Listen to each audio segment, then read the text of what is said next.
All right, it's the Jerry Metcalf podcast where top real estate agents tell how they do it. And everybody, we've got Stacie Chadwick on the call. She is in Denver, Colorado with Sotheby's or Live Sotheby's International Realty. Stacie, it is so good to have you on the call and so good to see you. Thank you for coming. I'm so happy to be here. Thank you for having me. So this is the first interview. So this is round two, everybody. The first interview we had with you, it was how to launch 0 to 65 million in 3 years. So you had just gone, if anybody who hasn't listened to the interview yet, it is a great interview. You get really transparent about kind of being in mom world and some of the tough moments and identifying this is something I really need to do. And then you came in and just killed it. And now you're back on the show and you have just done $94 million last year. Is that right? It is. Yeah. I mean, that's amazing. So, and I'll add to you, and then we'll let you. I just want everybody to know this woman just did 94 million, and you said that it was the most. It was one of your best or your best year professionally and personally. That's That's right. quite a feat. Usually, those two don't come in the same sentence. Yeah. When I saw you last, I think I was probably at the tail end of a major growth phase without balance. And so for 2023, my word of the year was balance. It was 2023 was no, yeah, Wow. 2023 was balance. And so I was really mindful every single day to make sure not only was I satisfying my clients' needs, but my family, my friends, myself. And it helps as you grow that you're able to leverage, right? So with a full-time assistant, part-time marketing director, pretty much full-time combination showing agent, stager, jack of all trades person, I spent more money leveraging, with help on my team. I'm the only agent, but my support staff, but I gained so much more personal time, ability to travel. And I felt like, the whole time I was still satisfying my clients' needs as I had in the years past. So, Wow. And it all came, there's a second word, but the first word that comes to my mind, but the first word was balance. yeah, That's where it all came from. My priority is live a balanced life.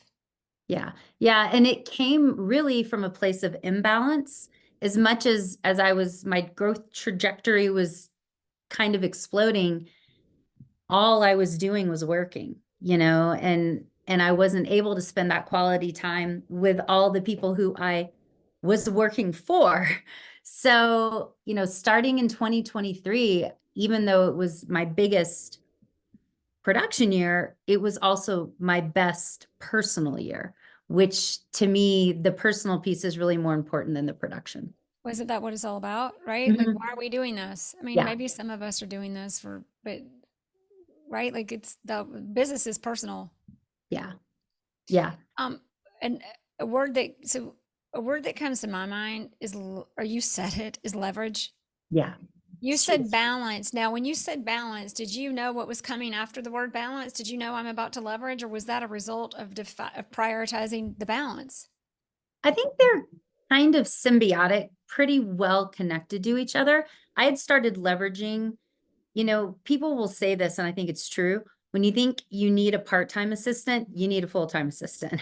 When you Yeah. think you need a full-time assistant, you need two people. And, we're always afraid because we don't know what's coming next to grow too quickly. But I had started to leverage in 2021, part-time assistant was not enough, 2022, full-time assistant. And then by the end of 22, I just doubled down and I said, okay, this market doesn't seem to be sure it's slowed down, but it's still really robust. So I'm going to go ahead and invest even more. And I think having the confidence to invest in a bigger way in people helping me definitely helped me grow financially, but then also so that the leverage piece, but also then be able to step away from work and see my friends and my Yeah. family and go fun places. You know, when you did that, something that comes to mind, because everybody listening, I have a feeling, or most people are listening, like, yeah, but hiring people is a job.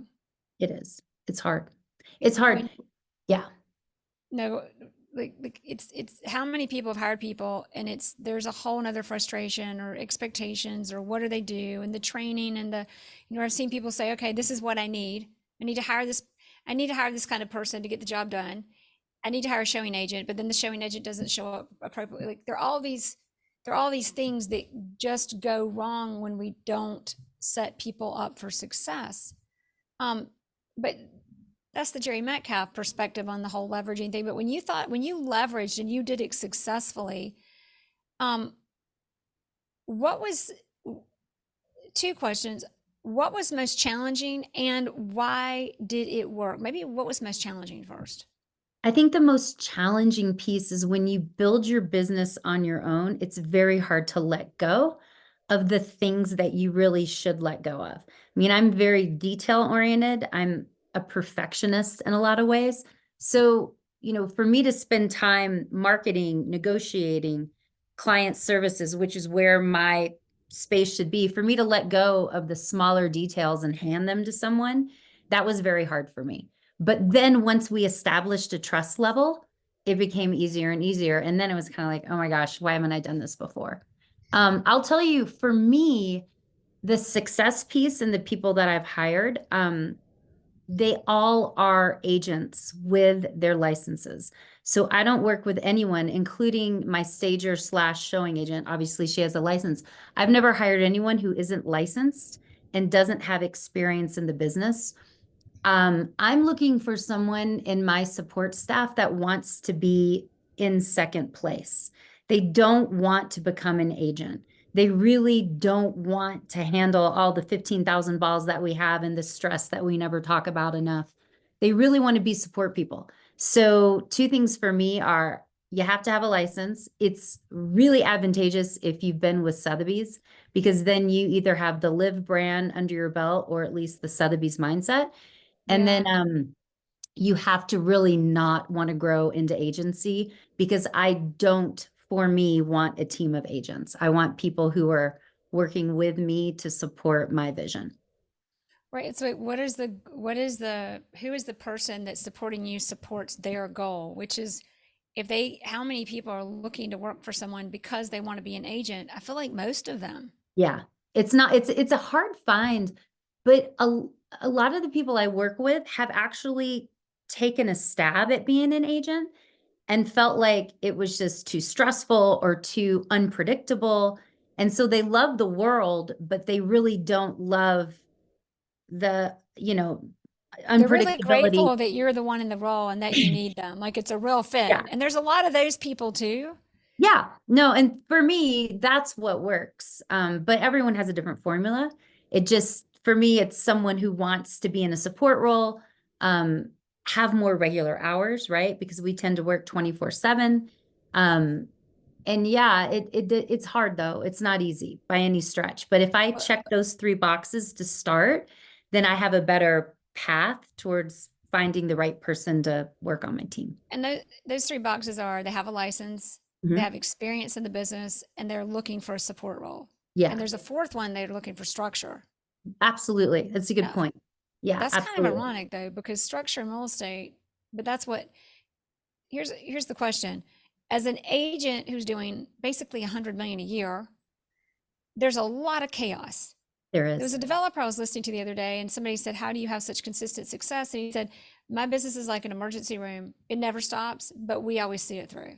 Yeah, and if you think about it, if you're in an emergency room and you're in triage, you have nurses and paramedics who have done what they're doing over and over again. So even though every patient looks different, those supporting people are able to jump in and initiate a process. And so that's a big part of what I do. I have a process that is thousands of items long.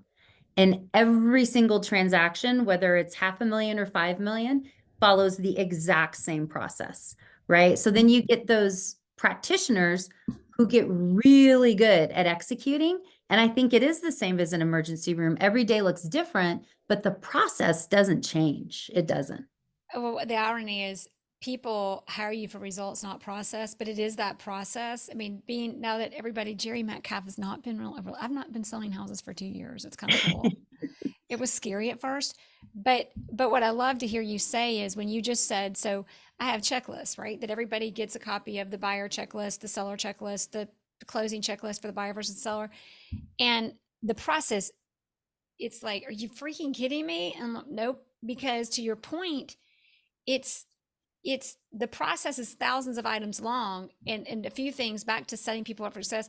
Did you find that structured person is going to appreciate that long list that other people don't? And that's where you find the balance of my chaotic world, taking the time to have and create the list that aligns to my business. And then the funny thing is, I think there's a mindset of if I just get the person with the experience, they'll just know what to do. Yeah, that's You've got not to kind of set up for, yeah, go ahead. yeah, no, it's so even with a process that's hundreds, thousands of items long, you still have deviations all along the way.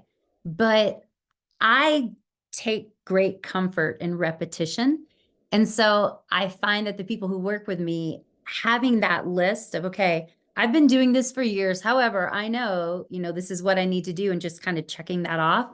It just makes us more efficient. We can work faster. We can work kind of with more quality and speed at the same time.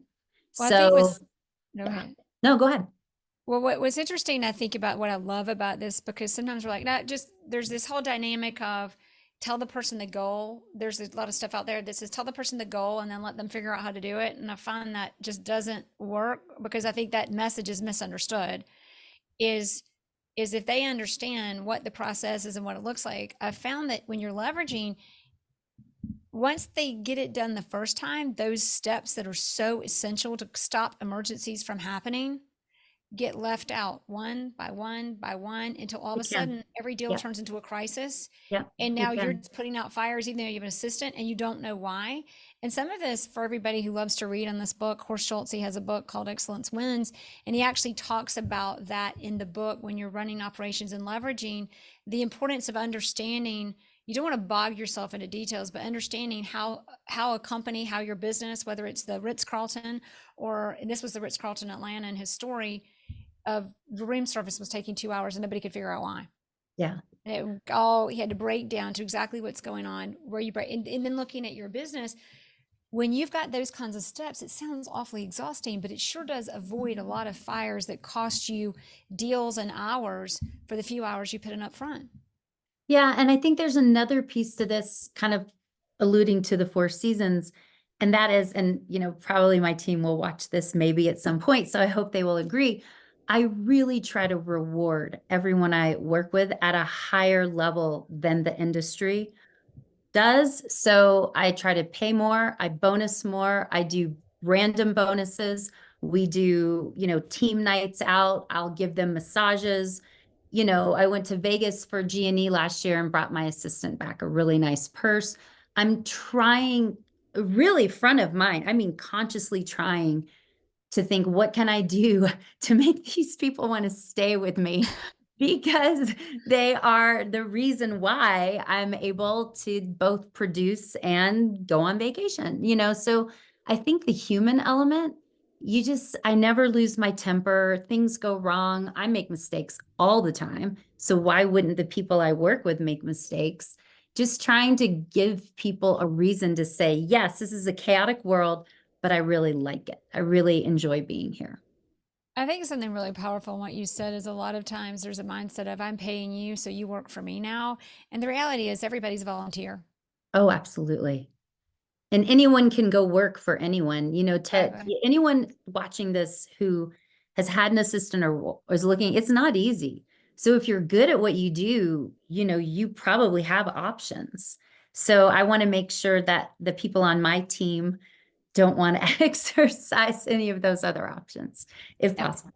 when you find, because you've got, like, let's talk about the support of how you've structured yourself to create such a great business, and it's there's processes and checklists, and then there's just the right people. Right.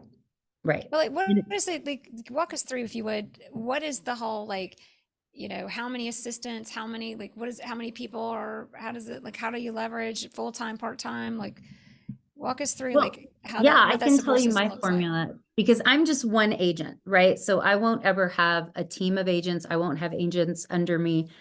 been there, done that in commercial real estate. And I just feel like at this stage in my life, I would prefer to not have a team of agents. So my full-time assistant is full-time salary, bonus per transaction, annual bonus based on production. So a given bonus based on each transaction, a bonus I decide based on kind of some markers that we try to hit through the year. Then my part-time marketing person is about 20 hours a week, hourly, also bonusable by transaction, also year-end bonus. But she basically executes. So I'm a big marketer. So I've always got ideas, just, you know, how it is. You can't turn your head off, but she executes everything. So every social media video, every Now, who ad, does this? The part-time or the event, my full? part-time marketing person. Okay.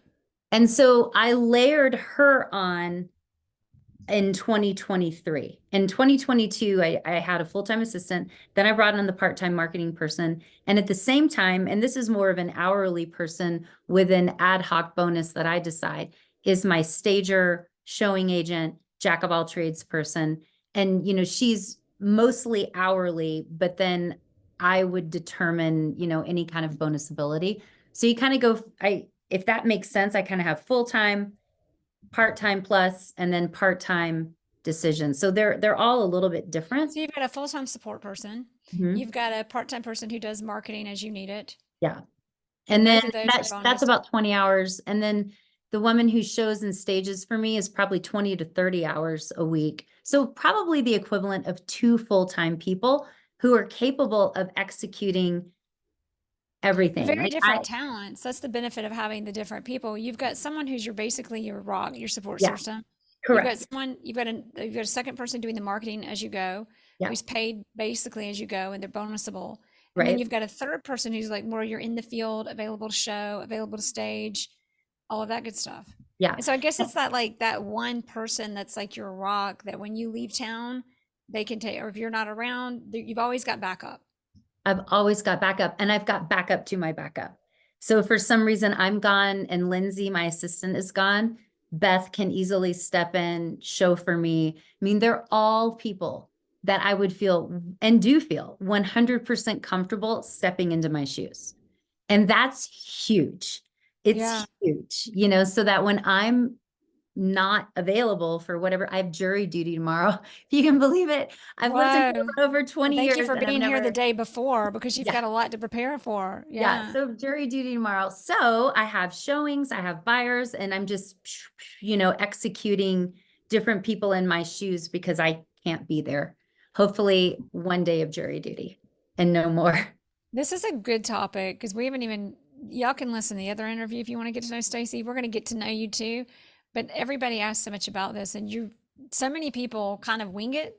And I think you've really dialed into this is actually what it takes and how to do it. A big one is, understanding what you need from these people, which you're clear on, and you've made the checklist. And then I want to talk a little bit more how you made those. But first, you've also got to have the right people. Like when you interview and hire people, how difficult has that been? And how do you know when you've got the right people? Um, I'll tell you, a lot of it has been referral based. Either someone, you know, I put the word out within Sotheby's, hey, I'm looking for an assistant. And then another agent will say, wow, I just met this amazing woman. I can't absorb her onto my team. Why don't you talk to her? So I've been lucky that a lot of my support people have been referred, right? Or there's someone I know, which cuts out a huge piece of the puzzle. And then truly, I'm very, very, very clear. If you want to be an agent, this is not the job for you. And I think by being that transparent, I really take away the person that might stay with me for a couple of years and then take off and start their own business. And there's nothing wrong with that. It's just not the model I'm looking for. So I'm very transparent and very pointed in kind of what I'm targeting. And I do have my full-time assistant is in the office every day. And I can have flexibility there, but it's really a job that needs to be on site because if someone has to cover a showing for me, or if someone has to run some marketing materials to a listing, They need or to be there. right, they've got to be there. My marketing person is fluid, not in the office. My showing agent slash stager, fluid, not in the office. So to your point, everyone's plugged in with the right skill set at the right place at the right time. But finding people, it's really been through networking within our own agents or networking in my neighborhood, because I think the most underrated workforce in the world is the former stay-at-home mom who goes back to work. And it's the person who had a career, and this was me, by the way, had a career, chose to stay at home and raise the kids. Kids get older. I'm an empty nester now, and then decided to launch a career again. And the untapped workforce of the former attorney, former consultant, former rock star, person is incredible, right? So my whole team is women. It's pretty much by design. I love men, but I am one of those people who really tries to lift women up. I feel lifted up by my female, friends. So I kind of honor that. And I have, two of my support team are working moms. One is an empty nester. They've all had careers before real estate, have taken time off, have not. I mean, it's a big mix. But I do think that the untapped former stay-at-home mom looking to use her brain in a different way and get back into something I look for that person all the time. And for any Because I, moms out there, right? yeah, No, but if you look for that person because I'm that person. yeah, Because I had a big career and then we started having kids. And I talked about this a little bit more in our first interview. And then I took 15 years off to raise the kids because I was traveling. My husband was traveling. We had a nanny raising the kids. It was chaos.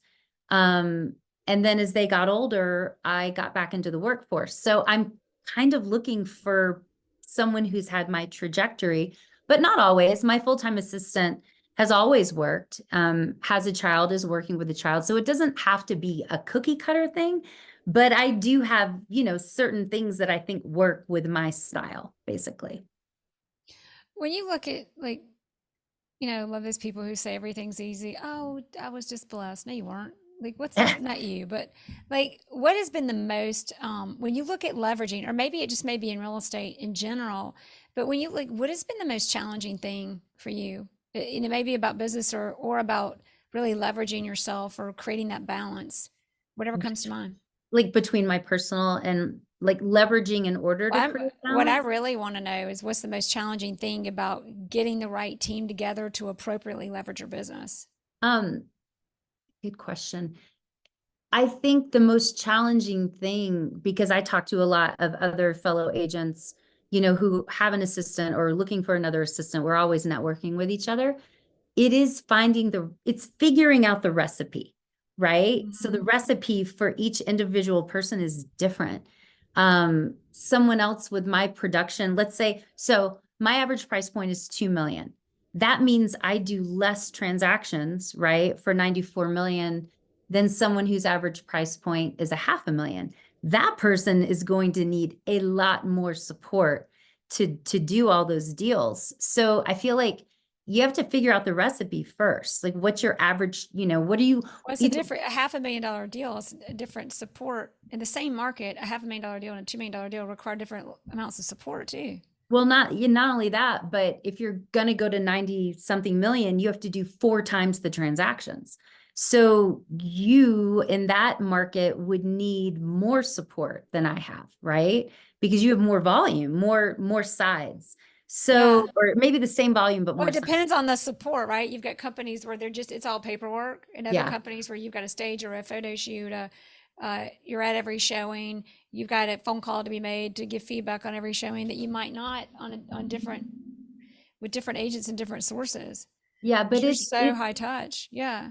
and I'm super high touch and yet it's kind of training yourself to trust the people who you think are amazing to be amazing, and let them interact with your clients as well, because all my clients love everyone I work with, but to give that, touch to somebody else, it's not easy. I mean, it takes time and there's a lot of starts and stops. But yeah, I think you have to figure out the formula, and then you have to know what works for you. I'm driven towards very positive, very high energy people. So I look for those people to be in my universe because then we're speaking the same language. And I think if we're speaking the same language, we have a better chance of being successful together.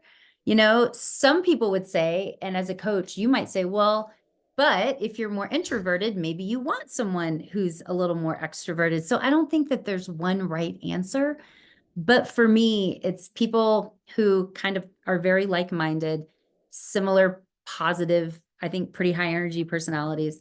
And then, yeah, have experience in the business and want to maintain a support role, at least so Yeah. far. You Well, know, what this, what was so funny about what you said, I remember some of the worst advice I ever got was when you hire somebody, it doesn't matter. Don't hire people based on like it's okay if you don't like them. Don't hire them based on how much you like them. Well, like maybe that was good advice, but I would say don't throw out liking them. Like don't throw the baby out with the bathwater because to work with someone you don't like every day is going to be difficult. And it probably has something to do back to what you're saying is the communication is probably really tough. yeah, I think that's a good point. I mean, I don't set great boundaries for my communication with my clients. So if I'm up at 5:30, I'll answer a text. I won't get on the phone, but I will text.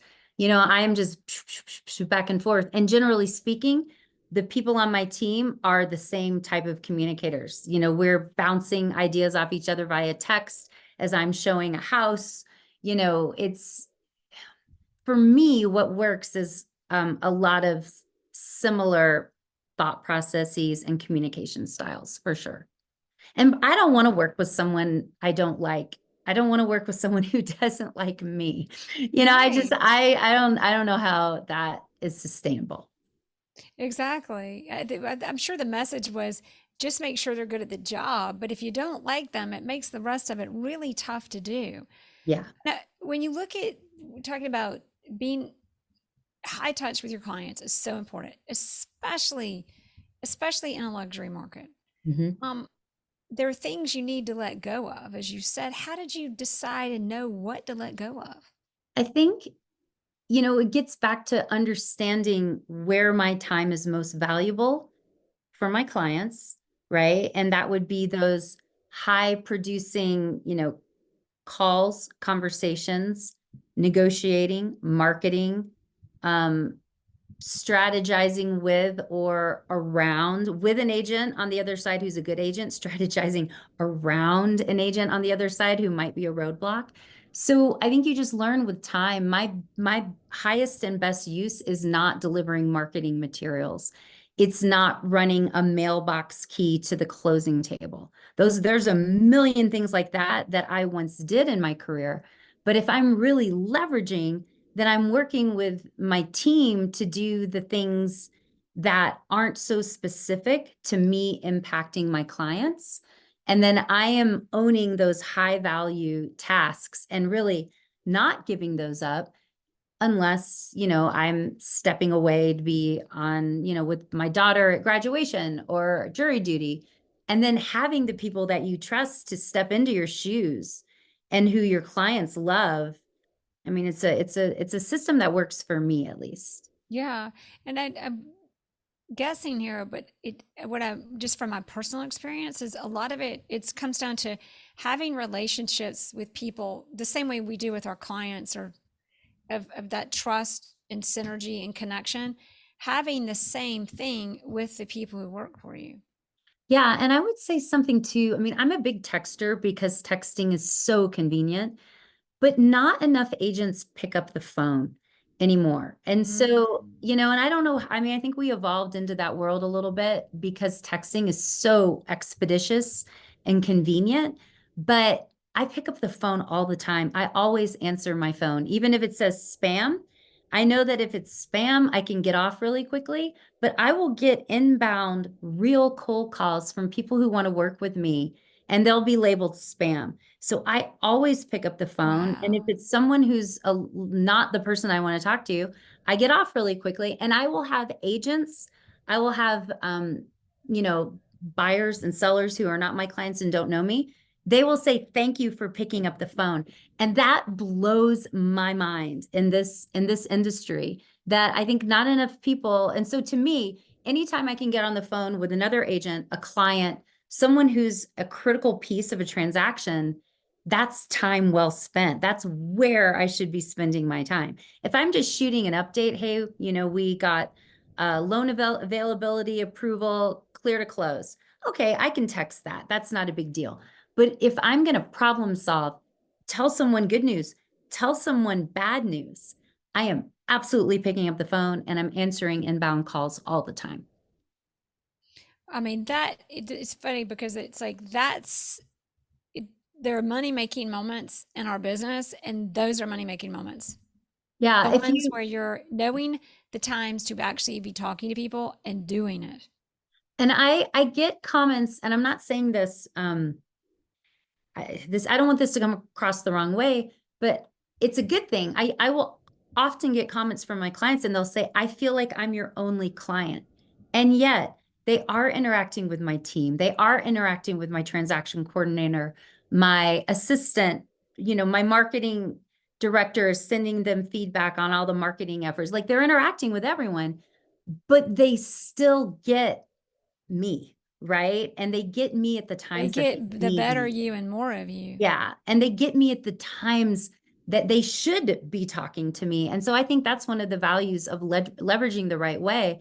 My clients feel so well taken care of, and they know that I'm available at the drop of a hat and I'm always communicating information to them, often by phone. So I think and you just said something like, they know I'm available at the drop of a hat because you're leveraged.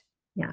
Yeah. So I can be available if on the turn of a dime, because if something goes sideways, and they always do, right? And there's a 911 with a deal, I will be there, because to your point, I have people to backfill if something goes sideways. So it's super helpful.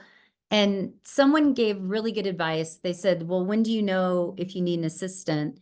And the answer is when you ask yourself, do I need an assistant? That's when you know. You don't know, but when that starts going through your brain, just jump on it because you do need help. Right. If you're asking, then that means like when you think, do I need an assistant? That's when you need an assistant. And there's this saying, hire fast, well, not hire fast, nope, hire slow, fire fast. What are your thoughts on that? Like, how do you know when it's like, okay, You sure, know, but you know, because your sixth sense says this isn't working. And anytime I've ever ignored my sixth sense, it's been a mistake. And every time I listen to it, it is kind of that, Jiminy Cricket on your shoulder. And there's mm, probably someone 25 years old watching this who does not know who that is. But, your little person on your shoulder saying, it's not working. You need to make a change. And you're so reluctant to do it because you know that change is fraught with difficulty and I've got to backfill this and I've got to figure this out. And this means I'm not going to be as leveraged because I'm missing a critical piece. But if the piece isn't working, the faster you fix it, it's like a car, right? You hear the rattle down the street, but you don't do anything. All of a sudden, your I know, so carburetor right. is in the middle of the highway. That's not what you want. So I think you have to listen to your sixth sense and, maybe try to have a nice conversation. And perhaps if that person isn't working, they could stay with you for a little while because you're being honest and you're being transparent. And they might help you get through the time that it takes to find someone else. I mean, that's a big thing with me. Good news, bad news, you name it. I am so transparent because what's the upside of not being transparent, right? I don't know of an upside. I really don't. Exactly. Well, it's any upside you might convince yourself of if you walk yourself through the reality of it, you see. Yeah. No, I think for me, I'm a very quick decision maker. Once I set my mind to something, I am not looking back and I'm executing it. And it doesn't always mean I make the right decisions, but I make decisions and I move forward. And if the path is right, then you just keep moving forward. If there's something that goes astray, you dovetail, you redirect, you take a detour, you get back on path. But if you're not making decisions and keeping things whether it's a transaction or a relationship moving forward, you're kind of stuck in this gerbil wheel of You know, indecision. is that it's like what you just said. I always say like replay, like everybody replay that because I found from being an agent to coaching to like tempting to play tennis. Um, because this is or probably any sport. I did other sports, but tennis it was challenging. Is it's like whatever's happening, you've got to make the decision and go forward. Yeah.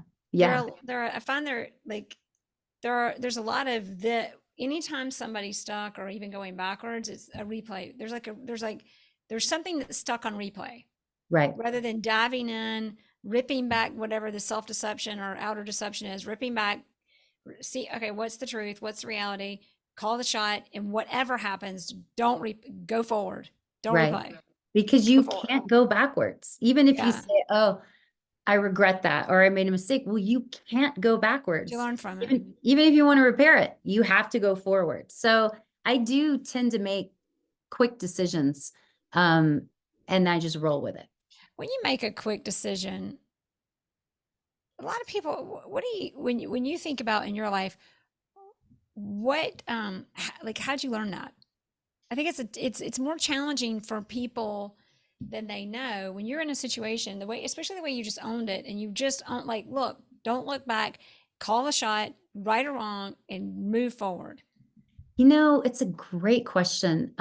My real estate career started when I was really young in commercial real estate in Chicago. I was about 24 years old. And so it was very male dominant, probably 40 to 50-year-old men were the big commercial agents, probably still the same today. I don't know. And I was this young woman trying to get my footing. And I happened to have the only female rock star agent in Chicago as my mentor. And she was like, let me tell you something. Don't ever cry. Don't ever show emotion. Don't ever, and I'm a very empathetic, loving person. But in that arena, if I didn't pretty quickly use my brain, make decisions, move forward, I would have been eaten alive in that particular atmosphere. So I think that is where I didn't have a choice. I in my head, I had to succeed. I really love, people say it all the time, it's in my blood, and you kind of roll your eyes if it's not in your blood. But if it is, you don't allow yourself anything but success. You just say, I don't know, it's passion, right?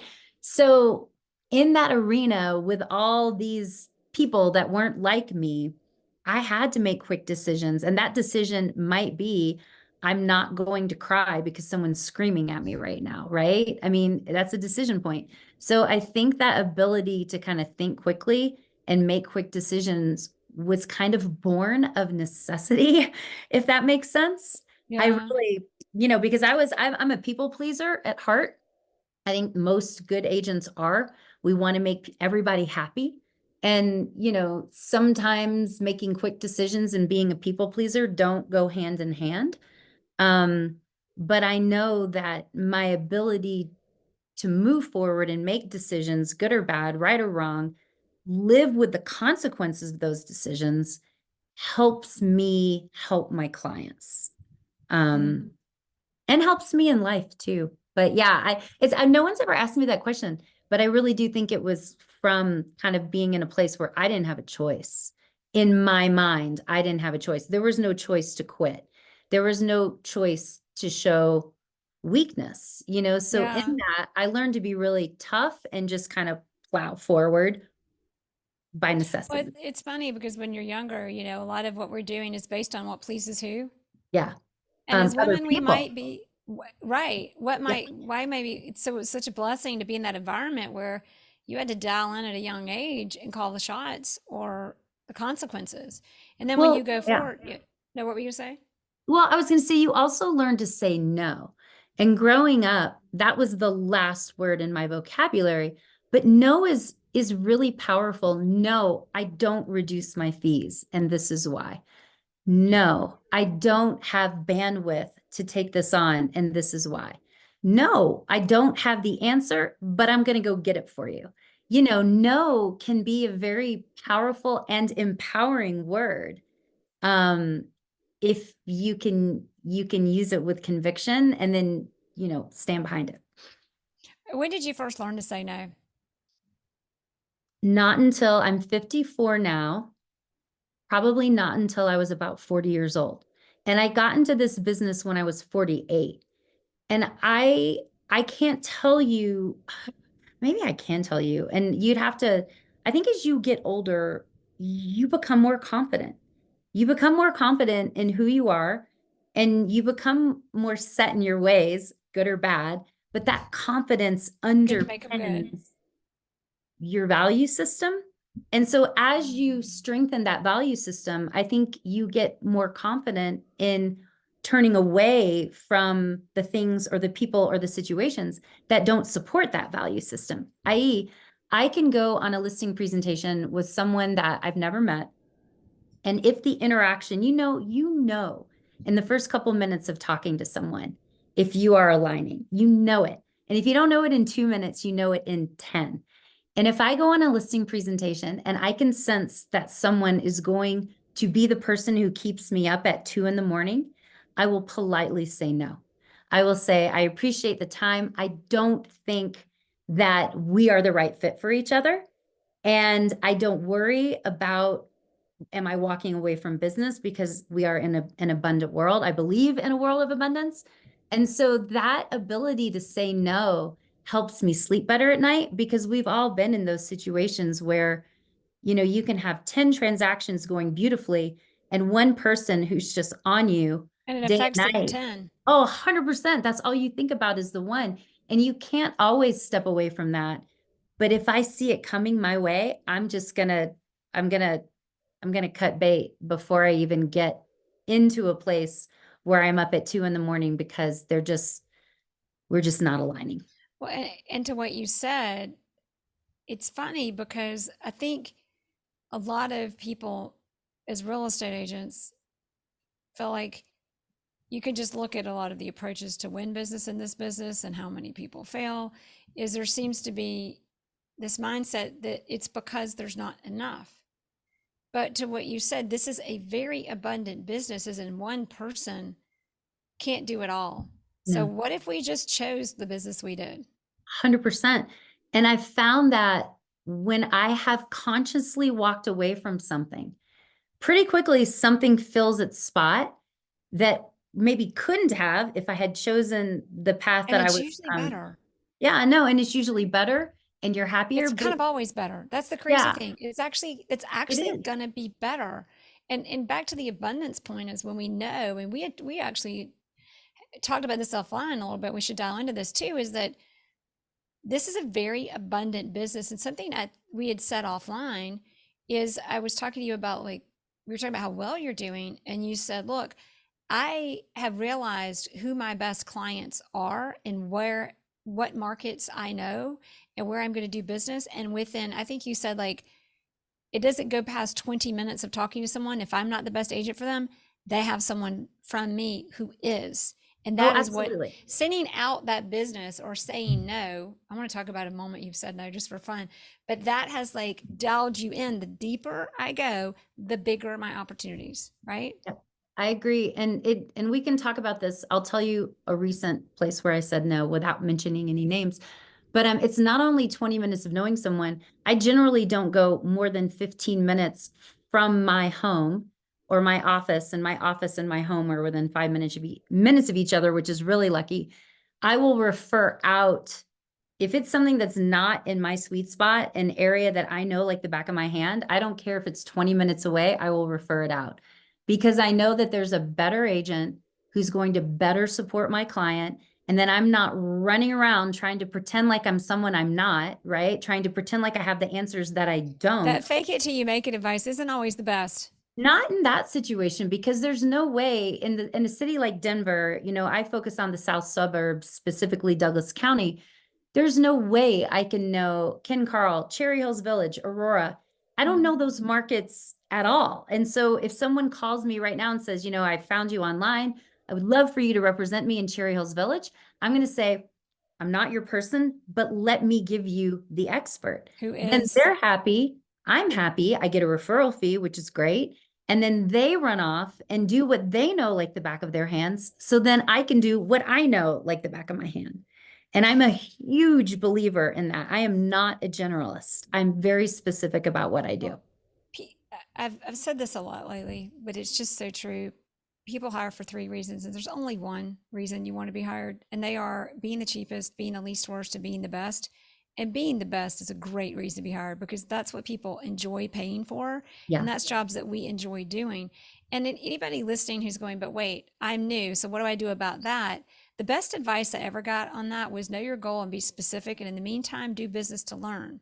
Yeah. And I just want to elaborate on that for everybody. So the one thing I've learned and wish I'd known sooner in my business is the agents who have really accelerated and done well quickly were the agents who they may not word the advice that way, but they took it the way I wish I would have taken it. I took a lot of it and it served me, but in breaking into a market, when you get big opportunities, aligning and partnering with the agents in a way that they are a resource, not someone who you let undermine you to serve clients in the best way possible. Yeah. And it's, you And it know, wins you the business, everybody, by the way. and your client's happy because you have handed them someone that you trust, who you know is going to be able to tell them where the off markets are and who knows what's coming before it's coming. And so that person is establishing the same kind of value, I think, that I do in my market. And then it opens up time and space for me to focus on what I know. And especially with the, you know, everyone, I don't want to your point, dissuade anyone who's a generalist. We don't, I mean, there's a million different ways to be successful in this business, right? Different recipes, different personalities, all of it. But with the National Association of Realtors, you know, the recent ruling, That's a you know, trigger word now. Anyway, well, sorry. yeah, we'll see how buyer agency Right. goes. But I feel like NAR ruling. Anyway, yeah. we'll see. But I feel like specificity and the ability to say to someone who wants to buy with me or sell with me, there's no one who knows this market better than me, and to say it with confidence and clarity and transparency, I think it's been critical to my growth. And I Well, it's think it's going to be absolutely, critical to my future. yeah. I need to do like a whole like podcast on that lawsuit because I have a lot of thoughts to share that are, I'm really frustrated, frankly, with our industry and how it was handled. Because to your point, I'm not, we don't even have time to go there. Yeah. But when you've got the agent who's really good at what they do, and there's a blog on it, on a blog post, I don't do them often, that I did on the whole lawsuit about it, um, breakthroughluxury.com. But anyway, when you, there are transactions where people took the advice. I don't know if you saw ABC News, like had advice to be like the national news networks. This, I think they've stopped now, but when it was going on, they were like putting out like how, like, we advise that you get a discount broker. And I'm like, seriously? So I shared one of many stories of a client who had done that route and cost themselves two mortgages, a home that almost sold for a couple $100,000 less than what, when they luckily missed out on an offer that was their only offer in a year and came to me when the market wasn't in an upward trajectory. And because they had actual representation, got the same price. We didn't drop the price. We put the same price, but we actually paused, approached this correctly as a professional broker who knows what they're doing, and to what you just said, actually knows and understands the market.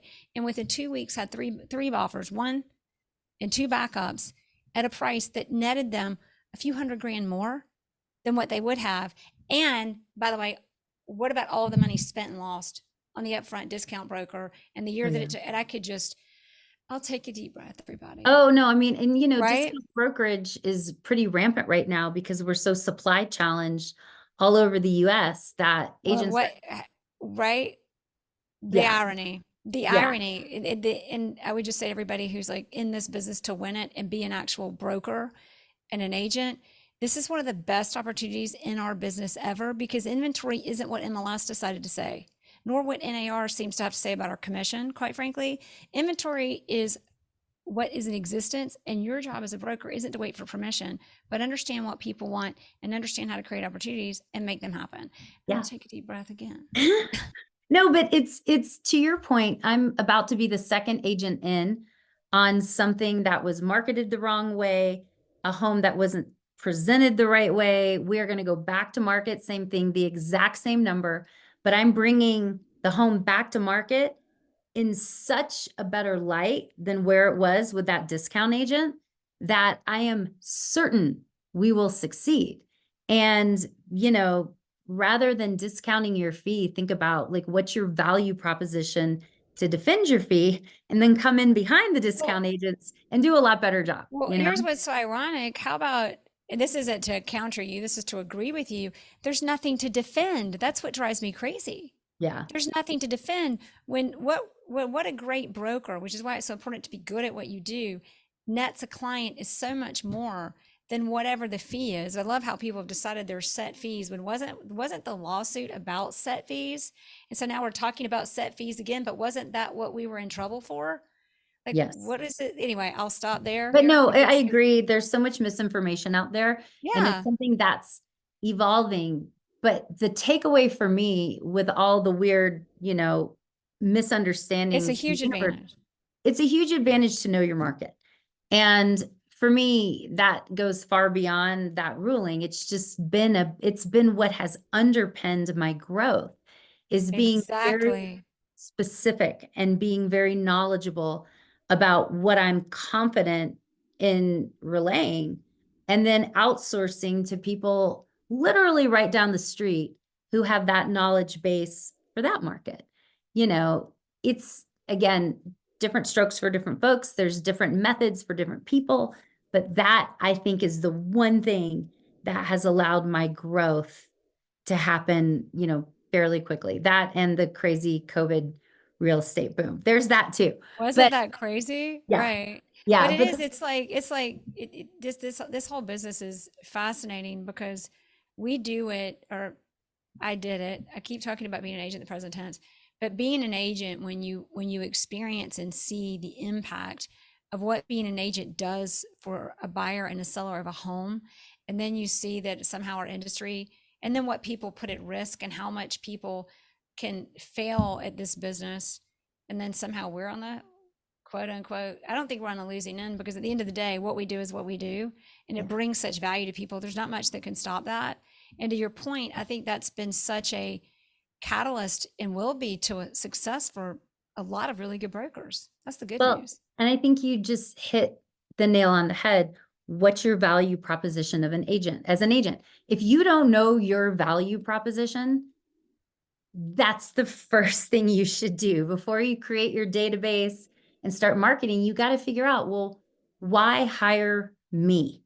Why? What's my value proposition? I think to me, that is a critical piece of any growth strategy, is knowing what story are you telling and why is it believable? Why do you as an agent, why are you the one who should be hired?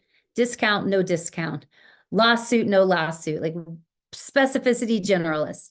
Why are you the person that any given client should hire? That's kind of the key to. And the great thing about the lawsuit is it brings up some great conversation starters and great examples of just the difference that a great broker makes. I remember when it first came up, it really got me thinking about, at first I ignored it. I was like, this is ridiculous. Like, this isn't even like, if you really dive into it, if you dive into the practicalities of like how the economy in real estate works, the fact that that lawsuit exists is confusing. It just doesn't even make sense because people agree to what they agree to. And not to get too far into the details, but at least in the aspects of every deal I've ever done, nobody's forced to do anything. It's a free market. Oh yeah, So, commissions have always been variable. yeah, They always have. right. So Exactly. So that's what is this? nothing new. And somehow the NAR got wrapped up into this. Like, I can't even, because I have some theories, and I'll stop there. Because anyway, I'll stop there. I kind of don't want to, but I will for your sake, Stacie. No, But but I think really, you could have a whole, almost a Q&A session on it, but it's, commissions have always been variable, or you wouldn't have discount agents, in the right? first place, Right, you couldn't, exactly. right? It's So, like it just doesn't even add up. yeah. However, really to bring the point home, except to, for me to be hot-headed, the real point is like, isn't it awesome how problems create opportunities. It's the problems that are it's fun when like if you think about problems and get frustrated, it's like, but how could you be? Problems are what give us a purpose. Problems are what create the opportunities to bring so much value to one another, and that kind of connect us in the first place. Not kind of, they do. Yeah, we're having a whole buyer, it's for CE credit at Live, but we're having a 3-hour buyer kind of refresher, if you will.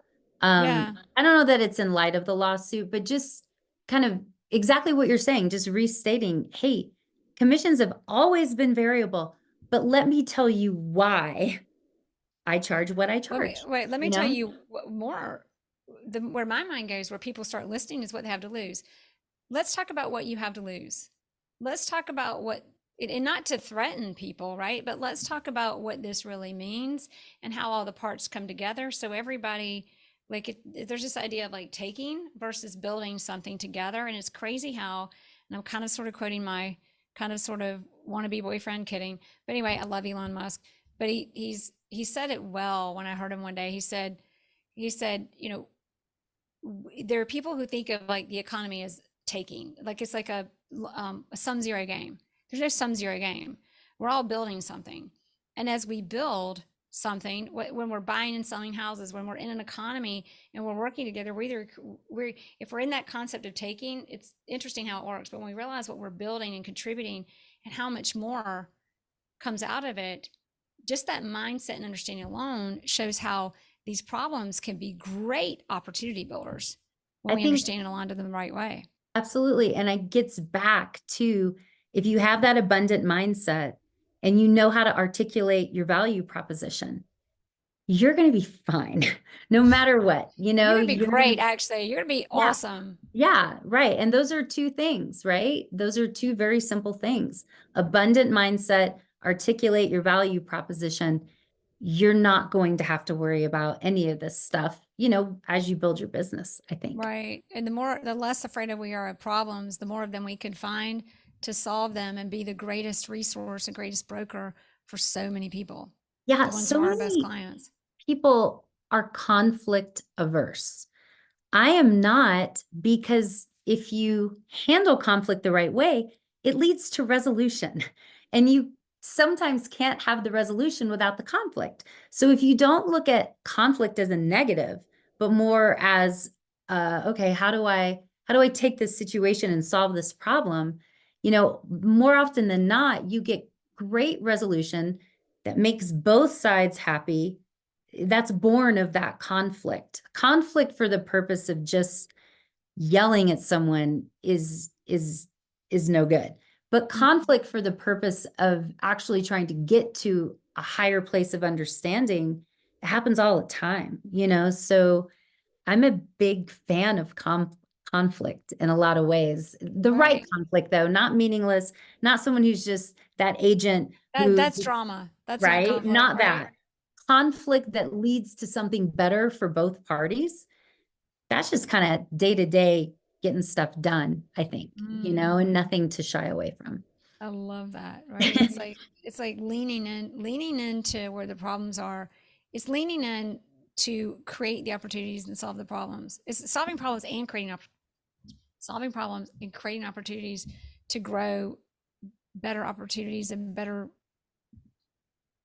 everything for everybody. Better Yeah. deals, better houses, transactions closed, avoided lawsuits. We could go on and on, right? Yes. So much fun. But you mic dropped it on the last one, just with how you wrap that up. I mean, it's so true. But Stacie, like we have talked about coming in 94 million in 1 year as an individual agent and how to leverage your business, how to lean into problems and see that they're truly some of our biggest and best opportunities to grow and live our actually most balanced and best life. Agree. Thank you. Now, I want to ask you our quick three final questions. Okay. Number one is when you think about your success and everything we've talked about today, what has been your greatest and best resource in that success?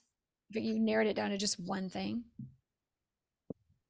That's a great question. What's my best resource in my success? I mean, it sounds like I'm beating a dead horse, but it's just, I am very confident in my knowledge base, right? I'm very confident that I'm going to give you or him or her the best possible support in the arena that I play in. So I think the biggest key to my growth has been specificity and not trying to take on the whole market, but just a very small piece of it. I did so as just a little bit of math. We have about 2,000 rooftops in my neighborhood. 70% of my business in 2023 came from my neighborhood. So that's 70% of those 2,000 What? rooftops, whatever transacted. Yeah. Then another 20% came from Douglas County, which is the county that I live in. And only 5% was outside of Douglas County. And those were related to things I was doing in Douglas County. As an example, someone was building with me in my neighborhood and they said, I need to sell my Four Seasons condo and I only want you to do it. If I would have outsourced that in a heartbeat or co-listed it. But in this situation, they said, and actually I ended up I did end up co-listing it. I did actually end up co-listing it, even though they wanted me to do it by myself. I gave it a shot by myself. I said, this isn't my market. How about I bring someone in who is the downtown expert? And then we had it sold in a month. But basically 95% of what I did last year was in my county and 70% was in my neighborhood, which is, Wow. It all if, started with your neighborhood. yeah. And if you 2,000 don't have homes. 2,000 rooftops, then to me, you have to figure out that slice of the pie that yields those 2,000 rooftops. Because if you only have 200, the numbers don't work the same. Exactly. And that's how you determine what market is too big or too small. And Yeah. usually people go too big. Yeah. Right. It's like Brad Dickinson, who's been on the show a few times. He said he's in La Jolla. He said the most important thing about being a top agent, breaking price records, dominating markets is realizing that you need to be famous to only a very small and specific group of people. It's that's so more succinctly said than anything I've said the whole hour, but I it's don't know about true. that, but right. And I had time to think about it after he said it. All right. Number two, um, when you think about books, what is a book that comes to mind that we just have to read? And it doesn't, business, not business, whatever comes to mind that's changed your life. I mean, ironically, I was an English literature major in college, which means that I was really prepared to do nothing except for teach and maybe go to law school. And I was supposed to go to law school. And then I kind of realized I was going to law school because I felt like it was my only track, right? I wasn't an accountant. I wasn't a pre-med major. I didn't have, it was a very amorphous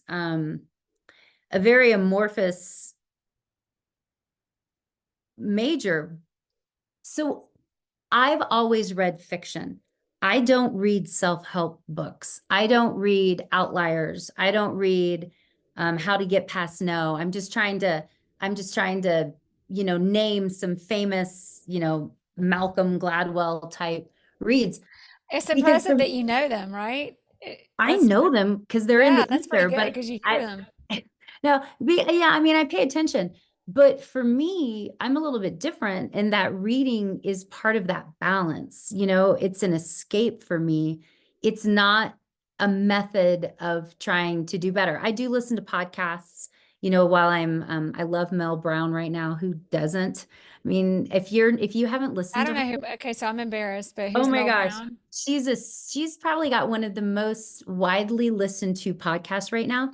And she's all about science-based productivity, happiness, how to be a Oh, better I'm person, going to you check her name it. out. Yeah, you will love Yes. her. So I do listen. I would say right now it's not really reading, but if we're going to get towards like, how do I balance my life, make myself better, create good habits?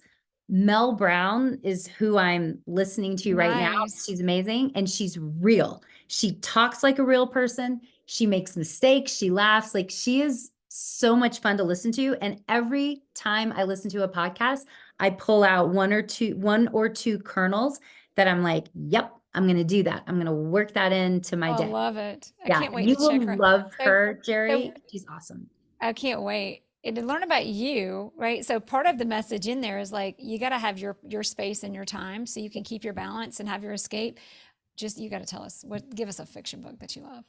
Oh my gosh. I mean, it's going to sound so cliched, but I read the classics a lot in college, and Catcher in the Rye is my all-time favorite Oh, how book. fun. I wanted to name our dog Scout, and that's a main character in the novel. And I got overruled. Love our dog's name. But like that, there was something about the writing style of, you know, Harper Lee that was so different than everything in that genre. And I don't know. I will always love Catcher in the Rye, but it's a little bit of an outlier novel. I bet not anyone What's else it who what asked that does it mean question. to you? Like what is it that resonates with it? What do Um, you get from it? it's the main characters. The main character is so identifiable and yet so different than anyone you've ever encountered. Maybe like Elon Musk, right? That Yeah. the way that that character is written, for me, I couldn't help but attach to him, and I just loved him, you know? So he's just one of those, just written in a way and a voice, and the things that he would do, you would say, I would not do that. And I wouldn't do it that way. And yet he would do it and get away with it. And it just, yeah, it's the voice and the actions and everything. He's getting away with all the stuff we wish we could. Yeah, no kidding. All right, so last question. If everybody listening forgets everything we talked about today, what's the one thing you hope they'll remember? Um, you have to, and again, we've talked about this, and we didn't talk Yeah. about it as much 2 years ago because I wasn't in balance. But if you're breaking records, breaking your own records, breaking neighborhood records, whatever, at the expense of your health and your happiness and your personal life and your family and your friends, which was where I was when we last spoke, you're not winning, you're losing. Mm, And to me, finding the balance in that personal satisfaction and professional success is what it's all about. I'm proud of my production. I would be lying if I wasn't proud of it. But what I'm most proud of is what I was able to do that kind of stood behind everything else that was more important, right? What I love the most is going to Boulder and seeing my girls. They're a sophomore and a senior in college, and I was just there last weekend. And we went out to dinner, and then I got to go to breakfast with Grace. She's kind of my morning child like me. And that less than 24 hours was way more impactful than any transaction I will close this month, last month, next month. Our son is in Chicago. My husband and I met there, had our kids there. So the ability to get on a plane and go spend meaningful time with him, uh, I can't even begin to compare it to production and work because it's just a billion times more valuable. But it took me losing those connections or testing them, maybe not losing them completely, but really testing those connections in a hyper growth period to understand how important it is way beyond anything we're doing in business. wow, powerful. Stacie Chadwick, Denver, Colorado, live Sotheby's. You were so awesome. Thank You're you so so much for awesome. sharing all this. Thank Yeah, you for no. And listen, I've had, and when we were together 2 years ago, I did have some people reach out to say, they were inspired, whatever. I will give my time, just to say hi to anyone who, wants to chat. So, and on that note, I'm a big believer in someone like you who really knows how to direct and guide people to their own path, because every path is different. And you have the so amazing true. job of being able to work with different people in different phases of their career, in different production areas, and help guide their way. My way is just one way, of a million. So I think your job is really fun. Thank you. And I can't believe you told me you have can I say how many clients you have? Yeah, you can tell them. You want me 120 to tell them? clients. Yeah, Like that's incredible. thank you. Coaching, like brokerage, has a wide range of people and thought processes, but you have to be doing something really right to have so many people who not only want to tune into your podcast, but tune into your one-on-one to help them figure out their path. Yeah. So Thank you. kudos Well, to we've got a you. group and one-on-one and all kinds of, we've got it set up so all personality types or all mind types can take advantage of it, from the group coaching to the resources to the one-on-ones. But thank you for saying that. And thank you. It's good to see you. Well, likewise, thank you for having me. I love spending time with you, and we are actually going to spend time in Florida together in the not too distant future. We're going to make that happen. We better. I can't wait.